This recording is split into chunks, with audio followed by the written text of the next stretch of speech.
హైదరాబాద్లో బైక్ పైన రేసర్లు అరాచకాలు సృష్టిస్తున్నారు. ప్రధానంగా సైబరాబాద్ ప్రాంతంలో శుక్ర, శని, ఆదివారాల్లో పెద్ద ఎత్తున అక్కడికి చేరుకుంటున్నారు. యువతంతా అక్కడికి చేరుకొని అత్యంత వేగంగా బైకులు నడుపుతున్న పరిస్థితి, బైకుల పైన స్టంట్స్ కూడా చేస్తున్న పరిస్థితి. అయితే వీటికి సంబంధించి ఇప్పటికే పోలీసులు చట్టపరంగా చర్యలు తీసుకుంటున్నారు. ఎవరైతే బైకర్లు అక్రమంగా చట్ట విరుద్ధంగా బైక్ రేసింగ్ చేస్తున్నారు వారందరినీ కూడా అదుపులోకి తీసుకుంటున్నారు. హెచ్చరించి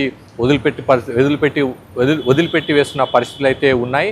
అయితే తాజాగా ప్రస్తుతం ఒక వీడియో సోషల్ మీడియాలో హల్చల్ చేస్తుంది. ఒక యువకుడు బైక్ పైన వెళ్తున్నారు. బైక్ పై వెళ్తూ ఒక ల్యాప్టాప్ను పెట్రోల్ ట్యాంకర్ పైన పెట్టుకొని బైక్ పైన ఉన్న పెట్రోల్ బైక్ పై ఉన్న పెట్రోల్ ట్యాంకర్ పై పెట్టుకొని దాన్ని ఆపరేట్ వెళ్తున్న ఒక వీడియో ఇప్పుడు సోషల్ మీడియా హల్చల్ చేస్తుంది. అయితే యువకుడు ప్రమాదకరంగా పెట్రోల్ ట్యాంకర్ పైన ల్యాప్టాప్ పెట్టుకొని వర్క్ చేసుకుంటూ ఎందుకు వెళ్ళాల్సి వచ్చింది, ఆ విధంగా వెళ్ళడం ఎంతవరకు సేఫ్ అన్న చర్చ అయితే ఇప్పుడు జరుగుతుంది. ప్రస్తుతం సోషల్ మీడియాలో ఆ వీడియో హల్చల్ చేస్తున్న పరిస్థితి. అయితే ఒక వీడియో ఆ బైక్ పైన ల్యాప్టాప్ పెట్టుకొని వర్క్ చేస్తున్న వీడియో పోలీసులు చూస్తున్నట్టుగా తెలుస్తుంది. ఒకవేళ పోలీసులు ఆ బైకర్ విషయంలో ఎటువంటి చర్యలు తీసుకుంటారన్నది కూడా మనం చూడాల్సి ఉంటుంది. అయితే సోషల్ మీడియాలో మాత్రం భిన్నమైన అభిప్రాయాలు వ్యక్తమవుతున్నాయి. సీరియస్గా ఆ యువకుడు తన వర్క్ చేసుకుంటూ వెళ్తున్నాడు, సమయాన్ని కాపాడుకునే ప్రయత్నం చేస్తున్నాడు, టైంను సేవ్ చేసుకునే ప్రయత్నం చేస్తున్నాడని కొందరు వాదన వినిపిస్తుంటే మరికొందరు మాత్రం